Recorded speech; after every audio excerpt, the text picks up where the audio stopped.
ସାମ୍ବାଦିକ ସମ୍ମିଳନୀ ସ୍ୱାଗତ କରୁଛି। ପରଦଳରେ ମୋହର ନାହିଁ, ଏ ଅଭ୍ୟାସପୂର୍ଣ୍ଣ ସେଇଠି ବିଜେଡ଼ିର ଏଭଳି ଏକ ପ୍ରସଙ୍ଗରେ ଆଜିର ସାମ୍ବାଦିକ ସମ୍ମିଳନୀ ସମ୍ବୋଧନ କରିବେ ରାଜ୍ୟ ମୁଖପାତ୍ର ଶ୍ରୀ ଅନିଲ ମିଶ୍ର ମହୋଦୟ। ଆମ ଗ୍ରହରେ ଉପସ୍ଥିତ ଅଛନ୍ତି ଆମ ପାର୍ଟିର ପ୍ରବକ୍ତା ଶ୍ରୀ ପତଞ୍ଜଳି କର ଶର୍ମା। ମୁଁ ଏବେ ଅନିଲ ଭାଇକୁ ଅନୁରୋଧ କରିବି ସେ ତାଙ୍କର ବକ୍ତବ୍ୟ ଉପସ୍ଥାପନ କରିବେ। ଆଜିର ଏହି ସାମ୍ବାଦିକ ସମ୍ମିଳନୀ ଆପଣମାନ ସମସ୍ତଙ୍କୁ ନମସ୍କାର। ବର୍ତ୍ତମାନ ନିର୍ବାଚନ ଦୃଷ୍ଟିକୋଣରୁ ସାରା ରାଜ୍ୟରେ ମଡେଲ କୋଡ୍ ଅଫ୍ କଣ୍ଡକ୍ଟ ଲାଗିଛି ଏବଂ ଆପଣମାନଙ୍କୁ ଆମେ ଆଗରୁ କହିଥିଲୁ ଯେ 2024 ନିର୍ବାଚନ ଅନେକ ରାଜନୈତିକ କାରଣରୁ ଏ ନିର୍ବାଚନ ଭିନ୍ନ ନିର୍ବାଚନ ହେବ ଏବଂ ଯେତିକି ରାଜନୈତିକ ଘଟଣାକ୍ରମ ଦେଖାଯାଉଛି ଯେ ବିଜୁ ଜନତା ଦଳ କିଭଳି ଭାବରେ ଦିନକୁ ଦିନ ଅକଳରେ ପଡୁଛି ଆଉ ଅଡୁଆରେ ଫସୁଛି ତାର ଅନେକ ପ୍ରମାଣ ଆପଣମାନେ ଦେଖୁଛନ୍ତି। ଆପଣ ଜାଣିଥିବେ 5T ଯୋଉଟା କି ରାଜ୍ୟ ସରକାରଙ୍କର ଗୋଟେ ପ୍ରଚାର ପ୍ରସାରରେ ସବୁଠୁ ଆଗରେ ଥିଲା ଆଉ ବିଜୁ ଜନତା ଦଳର 2024 ନିର୍ବାଚନ ପାଇଁ ସବୁଠୁ ବଡ ଟ୍ରମ୍ପ କାର୍ଡ ଥିଲା।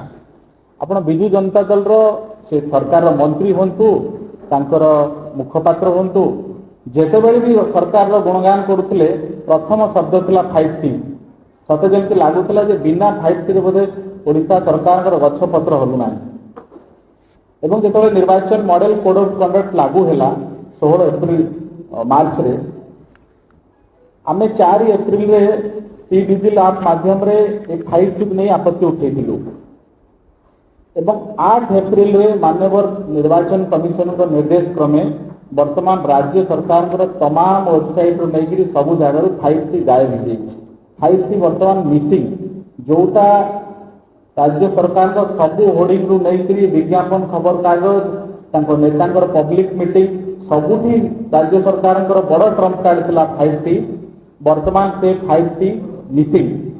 ମୁଖ୍ୟମନ୍ତ୍ରୀ କାର୍ଯ୍ୟାଳୟର ଯୋଉ ଅଫିସର୍ସ ଲିଷ୍ଟ ଅଛି ସେଥିରେ ମଧ୍ୟ ଆଗରୁ ଭିକେ ପାଣ୍ଡିଆନଙ୍କ ନାଁ ଥିଲା 5T ଚେୟାରମ୍ୟାନ ଭାବରେ। ବର୍ତ୍ତମାନ ଆଉ ସେ 5T ଚେୟାରମ୍ୟାନ ପଦବୀ ନାହିଁ କି ଭିକେ ପାଣ୍ଡିଆନଙ୍କ ନାଁ ନାହିଁ ଚିଫ ମିନିଷ୍ଟର ଅଫିସର୍ସ ଲିଷ୍ଟରେ। ଏକଥା ଆପଣମାନେ ମଧ୍ୟ ଜାଣିଥିବେ। ମୂଳ କଥା ହେଉଛି ଯୋଉ 5T ପଛରେ ବିଜୁ ଜନତା ଦଳ ତାର ସମସ୍ତ ପ୍ରଚାର ସମସ୍ତ ବଳ କୌଶଳ ଲଗେଇ ଦେଇଥିଲା, ସେ 5T ଆଜି ମିସିଂ। କେବଳ ସେତିକି ନୁହେଁ, ଆପଣ ରାଜ୍ୟ ସରକାରଙ୍କର ଯୋଉ ତମାମ ୱେବସାଇଟ୍ ଅଛି,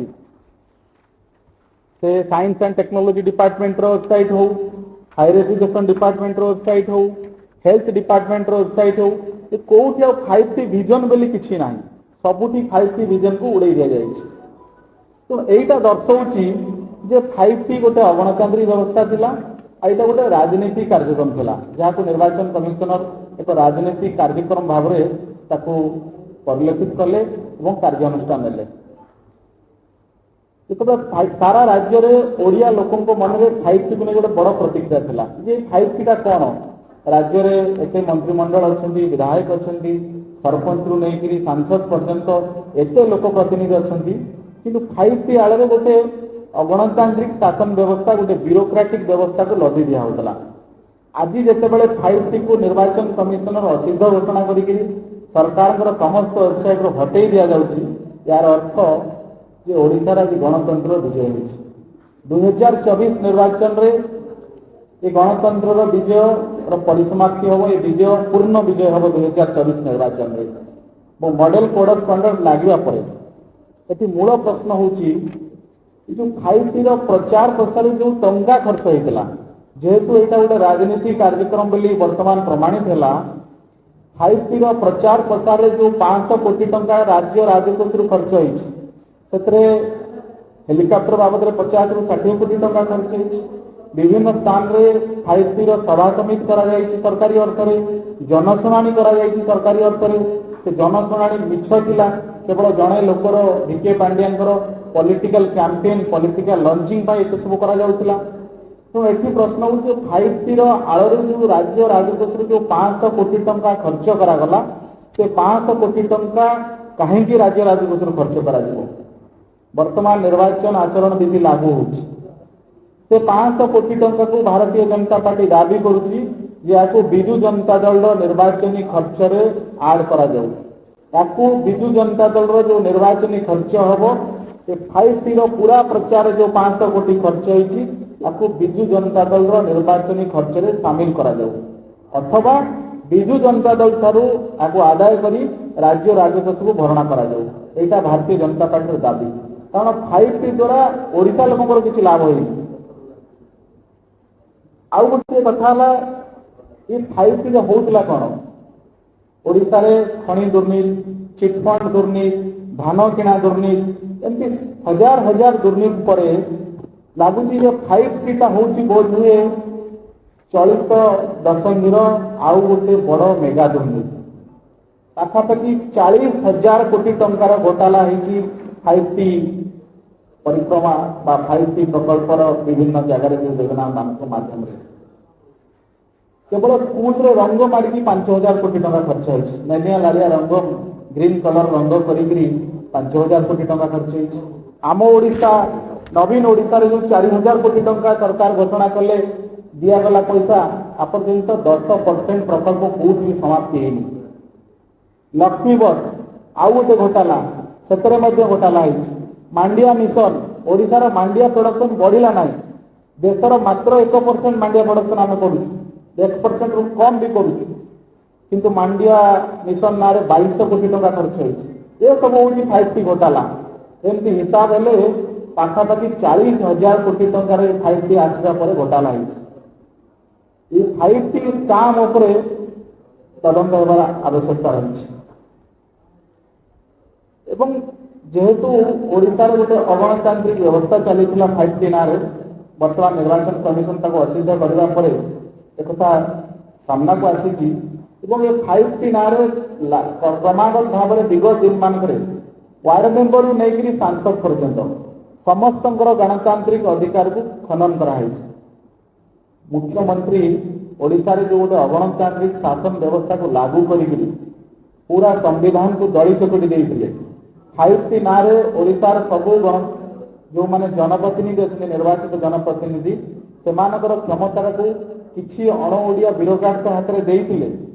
ବର୍ତ୍ତମାନ ଏସବୁ ପ୍ରମାଣିତ ହେବା ପରେ ମାନ୍ୟବର ମୁଖ୍ୟମନ୍ତ୍ରୀ ଏବେ ଓଡ଼ିଶାର ଲୋକଙ୍କ ଆଗରେ କ୍ଷମା ମାଗନ୍ତି ଯେ 5T ଗୋଟେ ଭୁଲ ଥିଲା, 5Tରେ ଗୋଟେ ମନ୍ଦ ଉଦ୍ଦେଶ୍ୟରେ ଅଣାଯାଇଥିଲା ଓ 5T ଅଣାଯାଇ ଓଡ଼ିଶାର ନିର୍ବାଚିତ ଜନପ୍ରତିନିଧି, ସେ ୱାର୍ଡ ମେମ୍ବରରୁ ନେଇକରି ସରପଞ୍ଚ, ବିଧାୟକରୁ ନେଇ ସାଂସଦ, ଏ ସମସ୍ତଙ୍କର କ୍ଷମତାକୁ ଯେଉଁ ଗଣତାନ୍ତ୍ରିକ ଅଧିକାର ଅଛି ତାକୁ ଯେହେତୁ ପୂର୍ଣ୍ଣ କରାଯାଇଥିଲା, ସେଥିପାଇଁ ମୁଖ୍ୟମନ୍ତ୍ରୀ ଏବେ ଓଡ଼ିଶାବାସୀଙ୍କୁ କ୍ଷମା ମାଗନ୍ତୁ। କେବଳ 5Tରେ ଦୁର୍ନୀତି ହେଇନାହିଁ, ଅଗଣତାନ୍ତ୍ରିକ ଶାସନ ବ୍ୟବସ୍ଥାର ଥୋପି ଦିଆଯାଇ ନାହିଁ, ଓଡ଼ିଆ ଅସ୍ମିତାର ମଧ୍ୟ ହତ୍ୟା ହେଇଥିଲା। ଓଡ଼ିଶାର ପୁରା ଜନମାନଙ୍କର ନେତୃତ୍ୱ, ଓଡ଼ିଆ ଅସ୍ମିତା, ଓଡ଼ିଆ ସ୍ୱାଭିମାନ ଆକୁ ମଧ୍ୟ ଦଳି ଚକଟି ଦିଆଯାଇଥିଲା। ବିଜୁ ଜନତା ଦଳ ମଧ୍ୟ এই ଓଡ଼ିଆ ଅସ୍ମିତା ସ୍ୱାଭିମାନ ବିରୋଧରେ ଯାଇଥିବାରୁ ବିଜୁ ଜନତା ଦଳ ମଧ୍ୟ କ୍ଷମା ପ୍ରାର୍ଥନା କଲେ। ଏବଂ ଆଉ ସବୁଠୁ ଗୁରୁତ୍ୱପୂର୍ଣ୍ଣ ଦିଗଟି ହେଲା ଯୋଉଟା ଆମେ କହିବା ପାଇଁ ଚାହୁଁଥିଲୁ ଯେ ମୁଖ୍ୟମନ୍ତ୍ରୀ କାର୍ଯ୍ୟାଳୟର ରାଜନୀତି କାର୍ଯ୍ୟରେ ଇନଭଲଭମେଣ୍ଟ, ଏକଥା ବାରମ୍ବାର ସାମ୍ନାକୁ ଆସିଛି। ଗୋଟିଏ ତ ନିର୍ବାଚନ କମିଶନର ବର୍ତ୍ତମାନ ଭିକେ ପାଣ୍ଡିଆନଙ୍କ ନାଁକୁ ଚିଫ ମିନିଷ୍ଟର ଅଫିସରୁ ହଟେଇ ଦେଲେ, କିନ୍ତୁ ଅତୀତରେ ମଧ୍ୟ ଆମେ ଡିଏସ୍ କୁଟେ, ଯିଏ ବିଜୁ ଜନତା ଦଳର ରାଜନୀତି କାର୍ଯ୍ୟକ୍ରମରେ ଇନଭଲଭମେଣ୍ଟ ଥିବା କାରଣରୁ ଆମେ ଅଭିଯୋଗ ଦାଖଲ କରିଥିଲୁ ନିର୍ବାଚନ କମିଶନଙ୍କ ଆଗରେ। ବର୍ତ୍ତମାନ ମୁଖ୍ୟମନ୍ତ୍ରୀଙ୍କ ଅଫିସର ଆଉ ଜଣେ ପ୍ରଶାସନିକ ଅଧିକାରୀ ଗୋପବନ୍ଧୁ ଦାସ ଏବେ ମଧ୍ୟ ଚିଫ ମିନିଷ୍ଟର ଅଫିସର୍ସ ଲିଷ୍ଟରେ ଅଛନ୍ତି। ଏବଂ ଇଏ ହେଉଛି ଗୋପବନ୍ଧୁ ଦାସଙ୍କର ଫଟୋ, ଯେଉଁ ଫଟୋରେ ଗୋପବନ୍ଧୁ ଦାସ କ୍ଲିୟରଲି ଭିଜିବୁଲ ଅଛନ୍ତି ବିଜୁ ଜନତା ଦଳର ନିର୍ବାଚନୀ ପ୍ରଚାରରେ। ଏ ଫଟୋ ହେଉଛି ପଞ୍ଚାୟତ ନିର୍ବାଚନ ସମୟର ଫଟୋ। ନିୟମ କହୁଛି ଜଣେ ପ୍ରଶାସନିକ ଅଧିକାରୀ ଯେତେବେଳେ ରାଜନୀତିକୁ ଓହ୍ଲେଇ ଗଲେ ତାଙ୍କର ନିରପେକ୍ଷତା ଆଉ ରହିବ ନାହିଁ, ସେ ପକ୍ଷଭୁକ୍ତ ହେଇଗଲେ। ସିଏ ବିଜୁ ଜନତା ଦଳର ନିର୍ବାଚନୀ ପ୍ରଚାର ଗତ ପଞ୍ଚାୟତ ନିର୍ବାଚନରେ କରିଥିଲେ, ଖୋଲାଖୋଲି ଶଙ୍ଖ ଚିହ୍ନ ମଧ୍ୟ ଅଛି। ତାହେଲେ ଏଠି ପ୍ରଶ୍ନ ଉଠୁଛି ଗୋପବନ୍ଧୁ ଦାସ ଏବେ ମୁଖ୍ୟମନ୍ତ୍ରୀ କାର୍ଯ୍ୟାଳୟରେ ରହିପାରିବେ କି? ଯଦି 24 ଘଣ୍ଟା ଭିତରେ ମୁଖ୍ୟମନ୍ତ୍ରୀ କାର୍ଯ୍ୟାଳୟରୁ ଗୋପବନ୍ଧୁ ଦାସକୁ ହଟେଇ ନ ଦିଆଯାଏ ताले आमे मध्य जहाँ वीके पांड्यानकर घटना करूँ आमे मध्य निर्वाचन कमिशन दृष्टि आकर्षण करूँ एने मध्य विहित कार्यानुष्ठान दाबी करूँ एवं एबे आसीबा सबुठु इंटरेस्टिंग पार्ट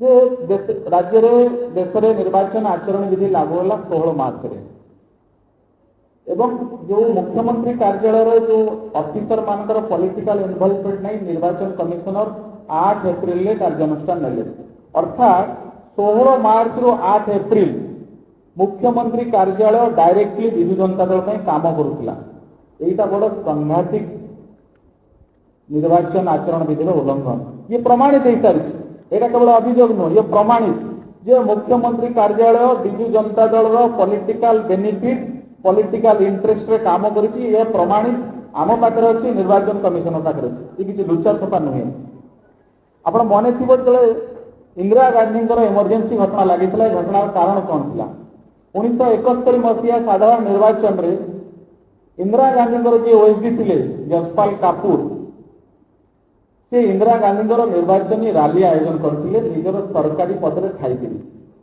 सरकारी गाड़ी से रैली को जाते सरकारी लेटर हेड व्यवहार करते किसी से रैली आयोजन बेले ए कथा को लेकिन जो इंदिरा गांधी जो प्रतिपक्ष प्रार्थी थे सी से आपत्ति करते निर्वाचन अवधि भितर जसपाल कापुर रिजाइन करदे भोट हबार मात्र 10 दिन पूर्व जसपाल कापुर रिजाइन करदे किंतु जितेबाला घटना मान्यवर कोर्ट को गला इलाहाबाद हाईकोर्ट को कोर्ट को से इंदिरा गांधी पक्ष रखिले कि जसपाल कापुर जितेबाला भोट पड़ी जसपाल कापुर दायित्व में नहांती से इस्तीफा देते किंतु मान्यवर हाईकोर्ट कहले जेबेठू आचरण विधि लागू होईची जेहेतु सी इंदिरा गांधी प्रचार सामिल थिले तेणु आपण निर्वाचन असिद्ध तार अर्थ होची once is a mistake is always a mistake जेबे मॉडल कोड ऑफ कंडक्ट लागुची सेटा होची लक्षण रेखा से लक्षण रेखा जो दिन टाणी हो गला से दिन राजनीतिक व्यवस्था और सरकारी व्यवस्था दुटा अलग हो गला जदि एठारे उल्लंघन होची से दिने हो 2 दिन हो थरे हो 10 थर हो सेटा अपराधी सेटा मॉडल कोड ऑफ कंडक्ट भायोलेशन एठी वर्तमान ये 5T चेयरमैन जी पॉलिटिकल इन्वॉल्वमेंट आउ 16 मार्च पर से मुख्यमंत्री कार्यालय आसी एपटे विजु जनता दल ऑफिस टिकेट बांटी और टिकेट चयन में भाग नहीं तेणु जितेबाला वीके पांड्यान एपटे मुख्यमंत्री कार्यालय आसिक सरकारी काम करपटे विजु जनता दल ऑफिस टिकेट बांटी वर्तमान पूरा विजु जनता दल आर मुख्यमंत्री समस्ते काठगड़ा जेहेतु आम पाखे गोटे प्रमाण अच्छी जसपाल कापुर और इंदिरा गांधी एपिसोड जहाँ परवर्ती समय देश में इमरजेंसी लागू करेगा जहाँ परवर्ती समय देश में पूरा गणतंत्र में गोटे कला दिन आनीला एटी मान्यवर मुख्यमंत्री मान पचार प्रश्न करूँ मुख्यमंत्री आम जानवाई चाहूँ कि मुख्यमंत्री ए घटना स्पष्टीकरण दिंतु एवं आमको जहाँ लगुच मुख्यमंत्री निर्वाचन न लड़िले भल जदि मुख्यमंत्री 2024 निर्वाचन लड़ुंट पूरा घटना 16 मार्च एप्रिल 8 पूरा घटना परवर्ती समय अदालत रे काठगड़ा निश्चित भाव जीव इंदिरा गांधी आम चाहूँ ओडिशा रे इंदिरा गांधी जो इमरजेंसी एपिसोड 2 रिपीट हो जेहेतु मुख्यमंत्री भूल कर सारी मुख्यमंत्री कार्यालय भूल कर सारी से दृष्टि मुख्यमंत्री निर्वाचन न लड़िले भल परिशेष आम 3टी कथा कहवाई चाहूँ प्रथम कथा है कि पूरा 5T जो 500 कोटी खर्च होती राज्य राजकोष ताको विजु जनता दल निर्वाचन खर्च आड कर विजु जनता दल निर्वाचन खर्च सामिल कर ये 500 कोटी टंका विजु जनता दल दलीय पांठि राज्य राजकोष को भरणा करू विजु जनता दल 2टा फाइनेंशियल ईयर रे ओडिशा भारत रे जेते आंचलिक दल अच्छा सबुठू अधिक अर्थ पाई तेणु विजु जनता दल पाखे टंकार अभाव ना धड़ा टंका कला टंका सबू विपुल परिमाण अच्छी से 500 कोटी टंका राज्य राजकोष को दिंतु एवं द्वितीय कथा है मुख्यमंत्री कार्यालय जो गोपबंधु दास जी बीजेडी गोपालपुर कैंपेन करुले पंचायत निर्वाचन में मुख्यमंत्री कार्यालय बहिष्कार करा जाऊ नहले आम प्रसंग में निर्वाचन कमिशन पाखे अभियोग दाखल करूँ और तृतीय कथा हला जेहेतु मुख्यमंत्री कार्यालय मॉडल कोड ऑफ कंडक्ट को भांगी सारी और प्रमाणित मिल सारी प्रमाण मिल सारी मुख्यमंत्री निर्वाचन न लड़े भल हम कौन जो किसी प्रश्न थे पचार करें